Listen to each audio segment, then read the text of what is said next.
Hey guys, working on a 2021 Toyota RAV4 with the this is the XLE premium all-wheel drive version. We're gonna be doing some back brakes and rotors here. If you want, these are 21 millimeters. Break them on the ground. Then if you have a 3-ton jack, you can lift it right there by the frame. Shout out to Toyota for making a spot for a lift jack. And you can place your jack stand right here on the pinch weld, okay? Before we jump into this, this does have the electronic integrated parking brake. So, you know, gone are the days where doing back brakes was kind of considered easier. Now it's more complicated. So now we need to jump into our vehicle and get into our scan tool so that we can put this in service mode, okay? Let's go to the car. And I'm using my Foxwell NT650 Elite. And we're gonna plug her into the OBD port right here. Make sure she's fully inserted. Now we're gonna turn the car to the on position without starting the engine. That's 1. That's 2. That's how you know you're in the on position, okay? Turn this off for now. Okay. Now, this automatically puts the parking brake on. We need to turn it off, so I'm gonna just push down on it. Unable to press the brake pedal. Okay, so you have to put your foot on the brake pedal, and I think you push this down. Don't know if you heard that, but now the parking brake is disengaged, so we can jump to our scan tool. And we're gonna go to maintenance. And we're going to go to EPB, stands for electronic parking brake. Now I may have to put the camera down to hide the VIN. Let's see here. Okay, I'll tell her what it is. This is a Toyota. I didn't do the auto VIN, so that's all. Toyota. We're gonna do the smart VIN here. I'm gonna put the camera down so I can hide the VIN. Okay, this is Japanese. And I'm gonna slide down here too.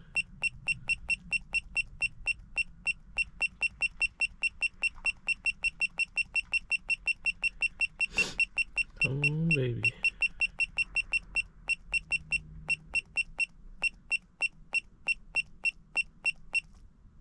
Did I skip it?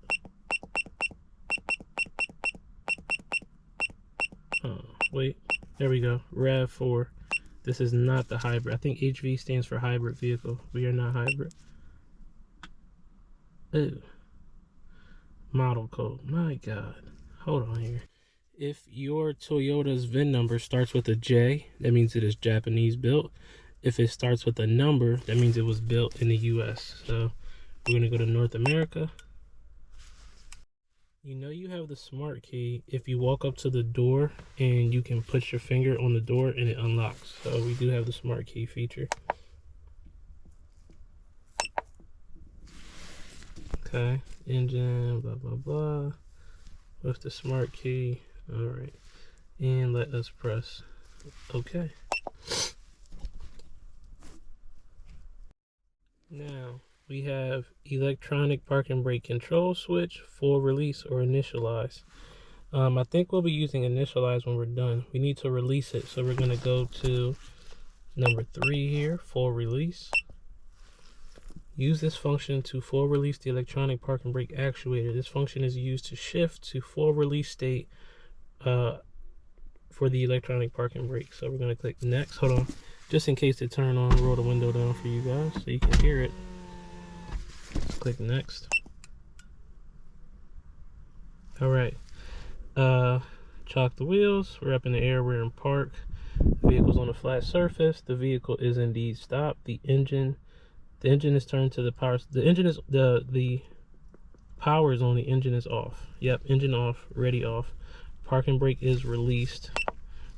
The next step, the next to shift to full release state, the electronic parking brake actuator. Okay, so give me 1 second.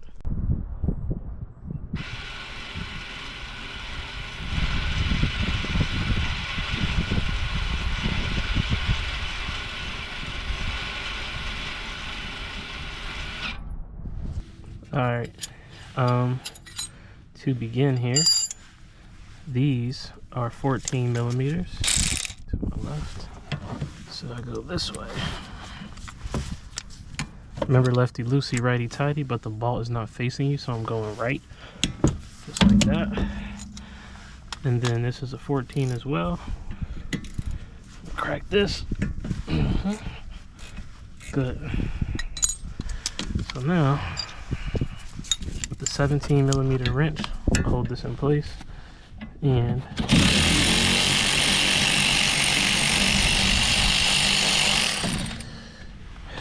red thread locker. Who does that? Okay. And then down here as well.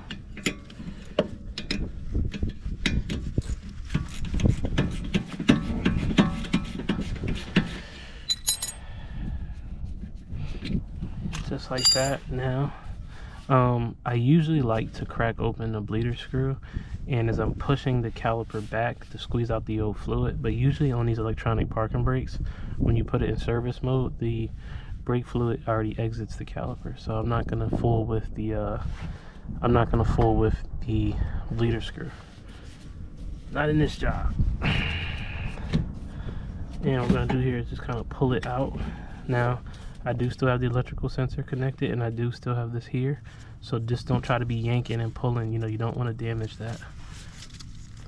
And I'm just going to kind of lay her like this, like that.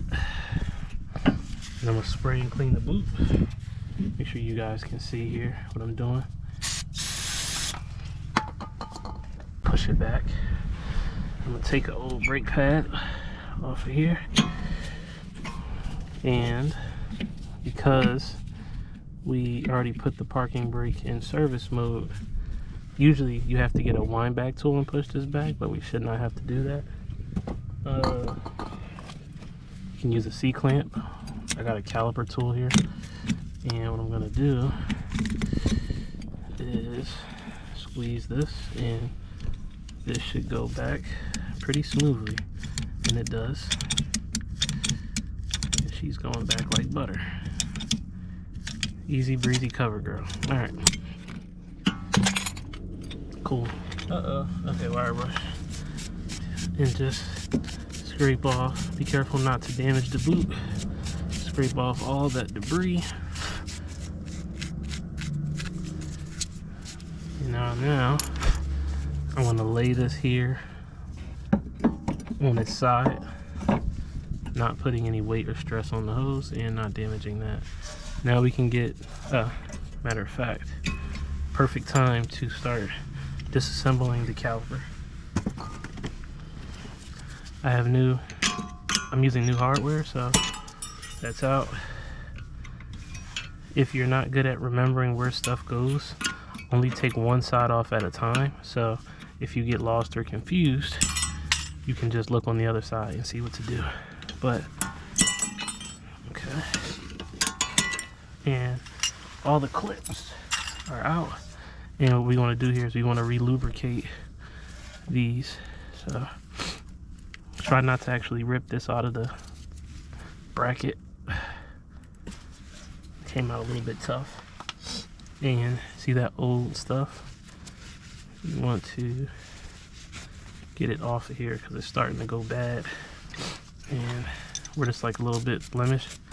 You can usually use like a sandpaper, but a little wire brush to smooth that out.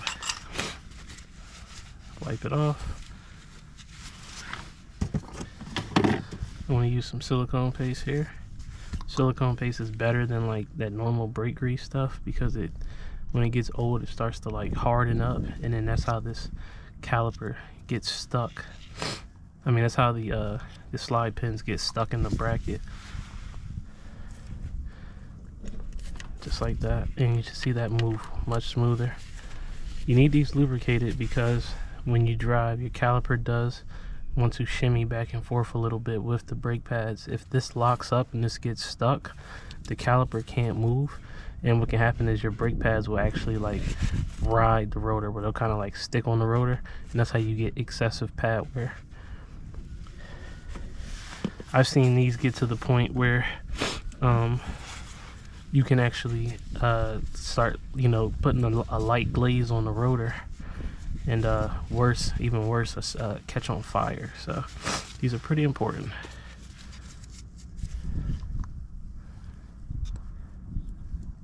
The whole catch on fire thing is when brakes get low, like when they get to the backing plate. So that's a little bit excessive, but you know.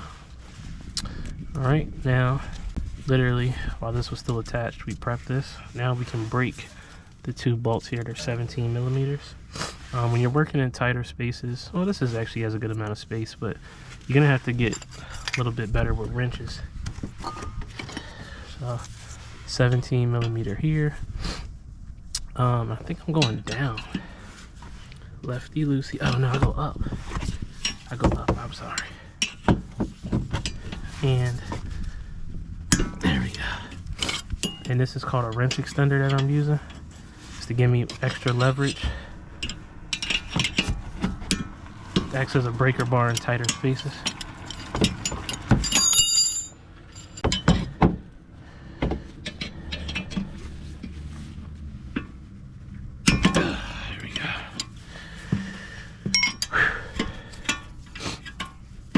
And now, and come here.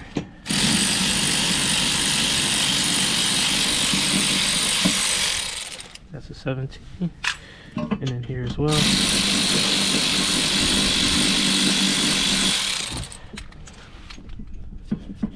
And that's out. So you guys can see what I'm doing here. I'm going to get a wire brush in here and clean our mounting surface with a wire brush. And I like to clean in here too, because you don't want to let rust build up. You don't want the brake pad, the rotor, to make contact with anything in here either. Then we'll flip it.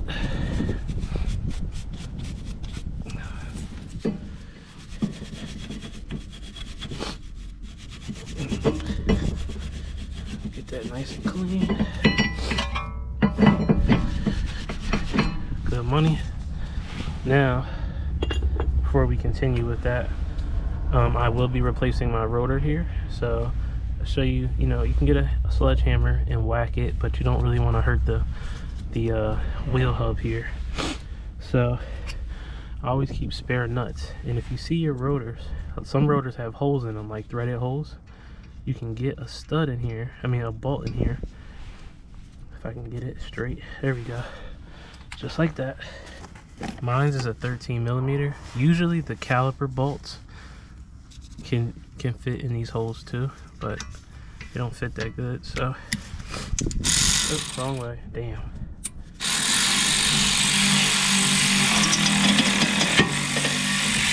And I know you heard all that.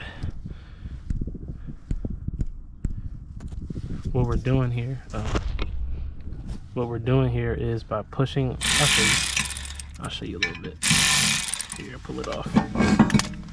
So what it does is it pushes against the rotor and it pushes against here, and it literally forces it to come off. So now with some brake clean, you need a nice clean even surface here. If you leave this kind of rusty and you install the new rotor, the rotor may not spin perfectly straight, and that can give you problems. So always clean the wheel hub when you're done. When you get the old rotor off. You want to make sure this clock's straight. And I'll put some, yeah, that's fine. Put some NICs around here so that we don't get that same situation where the rotor was stuck on the hub. Okay, and I have some NICs here. This is copper NICs. And we're just gonna wipe it. Get a small little glaze right there around that hub, so that next time, years later, when it's time to do these again, the rotor will come off, and this will also prevent the wheel itself from rusting to the hub as well. Now, while my hands are dirty, I'm going to transition to installing the new clips on this. Get yourself some ceramic, or you can use copper NICs as well. But what we're going to do here is I'm gonna paint the smooth stuff. Damn, Jesus. I'm gonna paint the smooth stuff here with this lubricant, because when the metal shims, when they stick to this, some of them like to move a little bit, and what will happen is when those two metals move together, you get a scratching noise which can cause your brakes to squeal. We don't want that. So everywhere where it's smooth, just like that, and just wipe out the excess. Let's get the new clips here, and these are the new, this is the new brake hardware, and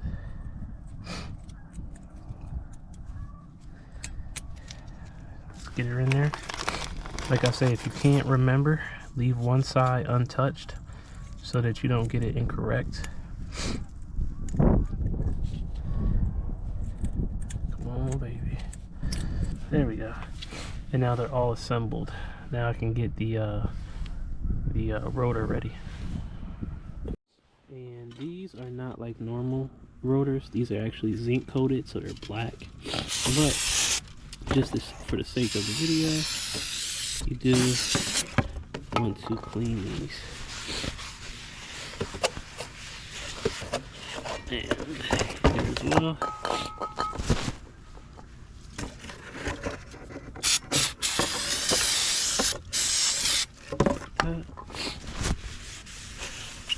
And let's install her.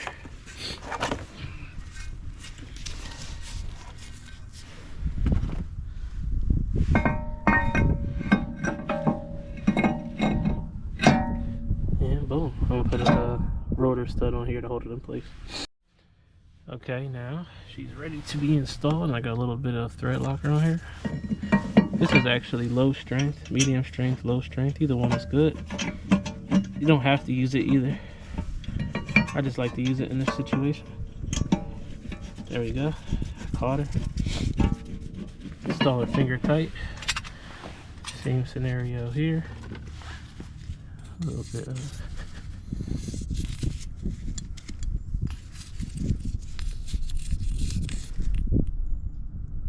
there she goes. Not a ton of this stuff. You do not need a lot of it.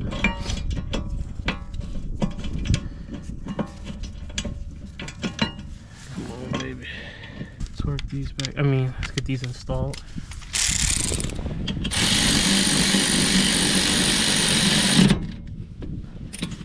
Okay.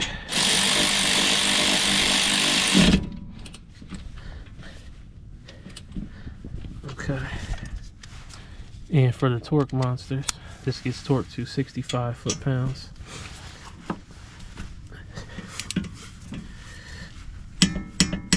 There you go. Uh-oh.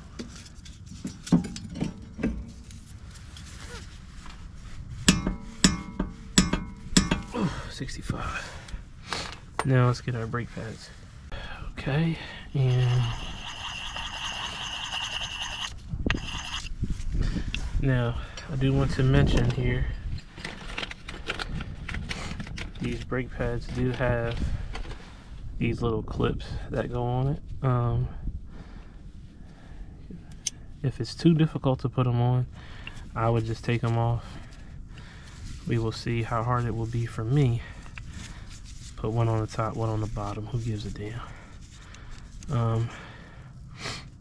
And just like that. So I'll demonstrate installing this. Now, when it comes to these little tabs here, I hate them because they kind of make it harder to put the brake pad on. But get a little bit of ceramic parts grease on here to help with the install. And what you're gonna do here is you kind of want to slide it in the cage. It's actually probably easier to get the bottom piece in, and then come here and then slide her in like that.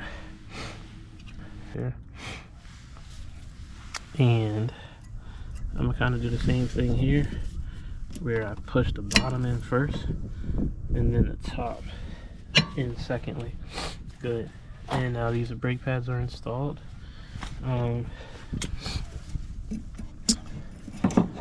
There's one more thing I'm gonna do before I install the caliper.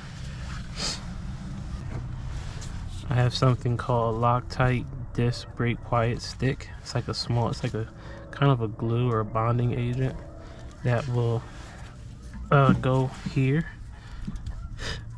And what it will do is the caliper will kind of stick to the they will stick to the backing plate of the brake pad to reduce any squealing or any metal to metal contact. It's similar to like an anti-rattle clip that you'll see on some braking systems. But now remember, be careful, we have our sensor here and we're going to install her like this. Perfect. I would do my best to remove this thread locker here. Red stuff ain't usually good. I don't know why they put red thread locker on these, but let's get a wire brush and just try to remove as much of it as possible. Alright, and now, yes, remember, hold this in place. I'm actually gonna switch my hands here with that 17, and be careful to not damage that.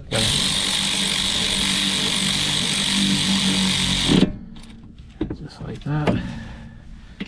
And then here, because I'm getting in the way, I could put a smaller 17 on here, but that's okay. My hands work perfectly fine.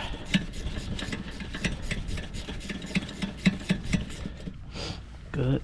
And these get torqued to like 20 or 25 foot-pounds. Feel free to torque that if you want to. Not everything has to be torqued. It's not that serious. But like I say, for the torque monsters. And then just come here. Perfect. Okay. And now we're all done here. We've completed the service. We got to jump back into the car and we got to re-engage the parking brake so that we get it out of service mode. Before I even begin, I will pump my brake pedal onto the floor, and I want to refill or push those brake calipers back out before we jump into our phone, and the pedal is firm. Okay.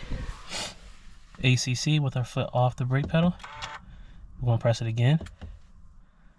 And as you can see, our parking brake light is still blinking and our parking brake light is still blinking. Let's jump into our scan tool. Same scenario as before. I'm going to jump to the maintenance. I'm going to jump to the electronic parking brake. I'm just going to go through all the prompts and then I'll get back to you when I get back to the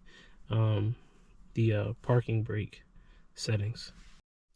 Just remember to check your VIN and make sure that it's either Japanese built or American built. If your VIN starts with a number, it's American built.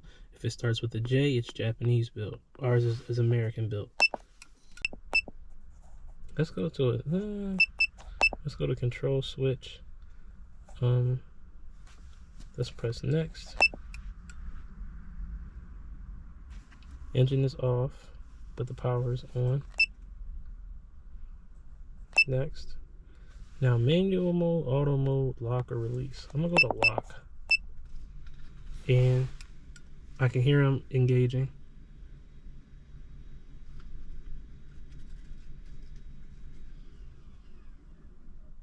And that parking brake is on now. I'm gonna press OK. Okay, so my battery was getting a little low. It started up a little bit rough. But all I did was put my foot on the pedal and pull it up to engage it. And our light stopped blinking. So I'm gonna put it. And now that's off. And our parking lights are off. And let me re-put it back on here. And we're fully operational. So I think once you, I gotta go back to it. And I just wanted to show you guys before I close this out.